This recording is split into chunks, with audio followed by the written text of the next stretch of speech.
দ্যুতিস family ব্লগে সবাইকে স্বাগত। আশা করি সবাই ভালো আছো। নতুন আরও একটি ভিডিও নিয়ে চলে এসেছি। একঘেয়েমি জীবনের মধ্যেও মাঝে মাঝে চলে আসে বিশেষ কিছু মুহূর্ত। সেই বিশেষ কিছু মুহূর্তে কিছু ছোট ছোট অংশ তোমাদের সামনে আজ তুলে ধরবো। জানুয়ারি মাসের বেশিরভাগ সময়ই থাকে আমাদের স্কুলে খেলা। এখন যে ভিডিওটি দেখতে পাচ্ছ এটি হলো কালীনগর অঞ্চলের খেলা। আর কালীনগর অঞ্চলের মধ্যে আমাদের স্কুলও আছে, তো আমাদের স্কুলের ছাত্রছাত্রীরাও সেখানে খুব সুন্দরভাবে অংশগ্রহণ করে। আর এখানে খেলা চলাকালীন আমার সাথে দেখা হয়ে গেল আমার ছোটবেলার বান্ধবী মৌমিতার সাথে। আমাদের স্কুলে এই ছোট্ট ছোট্ট খুদেরা কিন্তু ফার্স্ট, সেকেন্ড, থার্ড হয়েছে, তো ওদের হাতে এই পুরস্কারগুলো তুলে দেওয়া হয়েছে। আর এদের মধ্যে যারা ফার্স্ট হয়েছিল তারা চলে গেছিলো সার্কেলের খেলায়। আমরা 22শে জানুয়ারি সেখানে সবাই একসাথে হয়েছে। সার্কেলের খেলায় আমাদের স্কুল থেকে একজনই দুটো খেলায় ফার্স্ট হয়েছে, তো তাকে নিয়ে চলে যেতে হয়েছিল অঞ্চলের খেলায়। সার্কেলের খেলা ছিল 22শে জানুয়ারি, আর ওই দিন খেলার শেষে আমি চলে আসি বগুলাতে, আর রাতে একা সোনুকে নিয়ে চলে আসি। আর এই প্যাকেটটার মধ্যে কি আছে জানো? এই প্যাকেটটার মধ্যে আছে কাশি, জ্বর, ঠান্ডা লাগার ওষুধ।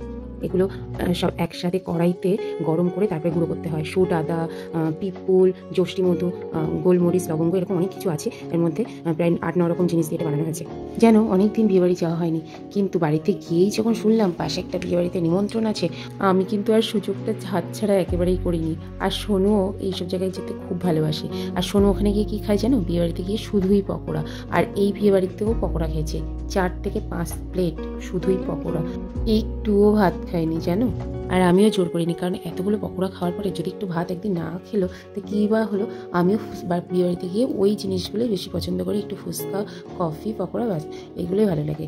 আর কনেকে কিন্তু খুব সুন্দর লাগছিল। বাড়িতে কিনে আনা হয়েছে 10টি নারকেল, না কী কারণে পিঠে খাওয়া হবে। তো আমি বলেছিলাম 2 থেকে 3টে নারকেল ভাঙতে, সে কতগুলো নারকেল ভেঙেছে জানো? 7 থেকে 8খানা নারকেল ভেঙেছিল।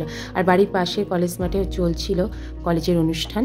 কলেজের 75 বছর উপলক্ষে খুব জমজমাটি অনুষ্ঠান হয়েছিল। তো সেদিন আমরা বেরিয়েছিলাম আবার কৃষ্ণনগরে একটা বিশেষ কাজ ছিল, তো সেই বিশেষ কাজে আমরা গেছি। আবার 2 থেকে 3 ঘন্টার মধ্যেই চলে আসি। রাত্রিবেলা সোনুকে নিয়ে চলে গেছিলাম অনুষ্ঠানে। আর দেখো পরের দিন আমি কিন্তু পাটিসাপটার জন্য নারকেলটাকে রেডি করে নিচ্ছি, আর পাটিসাপটা বানিয়েছিলাম। পাটিসাপটাগুলো খুব খেতে ভালো হয়েছিল। আর তারপরের দিন সোমবারে চলে আসি। ওই দিন ছিল সার্কেলের খেলা, তো তাই আমরা চলে গেছিলাম হাসনাবাদ। আর আমাদের এই খুদে মেয়েটি হাসনাবাদে গিয়ে তেমন কিছু করতে পারিনি। আর ওই দিন ছিল প্রচণ্ড গরম, অনেক বাচ্চারা খুব অসুস্থ হয়ে যাচ্ছিল। আর সেই দিন রাতে হয়েছিল দিদির বাড়িতে পুলি পিঠে, আর এই যে পুলি বানানো হচ্ছে। আর এই দেখো স্পেশাল কিছু আছে। দেখো রাত তখন প্রায় বাজতে যাচ্ছে 12টা। ছোট্টু তখন বাগানে গিয়ে কি করছে দেখো, এই রাত্রেবেলাতে গোলাপ ফুল তুলছে। কি কারণে গোলাপ ফুল তোলা সব কিছু তোমরা ভিডিওর মধ্যে জানতে পারবে। আর যাদের জন্য সারপ্রাইজ, এবার দেখো সারপ্রাইজটা কাদের জন্যে। সারপ্রাইজটা হলো আমার দিদি আর জামাইবাবুর জন্যে। ওদের বিবাহবার্ষিকী দীর্ঘ 28 বছর কেটে গেছে, তো এর মধ্যে কখনো বিবাহবার্ষিকী বা পালন করেছে কিনা আমাদের কিন্তু জানা নেই। তো সেই জন্যেই এই আয়োজন। ওরা তো প্রথমে বুঝতেই পারছিল না এই রাত 12টার সময় সব কী চলছে। তারপরে ওদেরকে দিয়ে আমরা জোর করে মালা বদল, সিঁদুর দান, কেক কাটিং এগুলো কিন্তু সব করাই। আর ওইদিকে ওই মশারিটা টানানো আছে, ওই মশারির মধ্যে শোনো ঘুমিয়েই যাচ্ছে, ও কিন্তু কিচ্ছু জানে না। আর তার মধ্যে আমরা এই দিদির বাগানে ফুটছে অনেক গোলাপ ফুল, কিন্তু এই বর আর বউ কোনোদিন একটা গোলাপ একে অপরকে দিয়েছে বলে আমার মনে হয় না। তো সেই দিন রাত্রেবেলা আমরা জোর করে সেটাও পরিয়ে নিই, একে অপরকে গোলাপ ফুল দেওয়াই।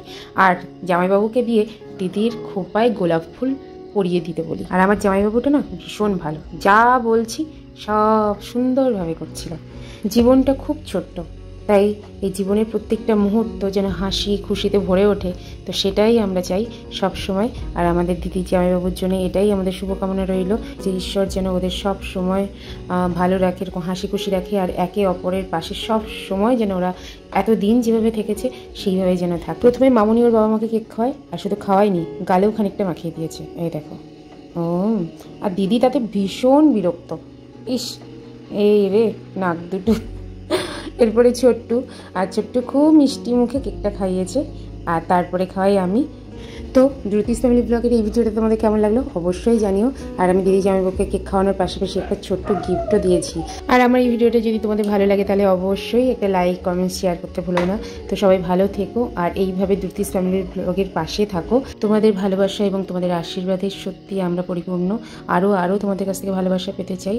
তো দেখা হবে নতুন কোনো ব্লগে। আজকের মতো এইটুকুই, ভালো থেকো, টাটা।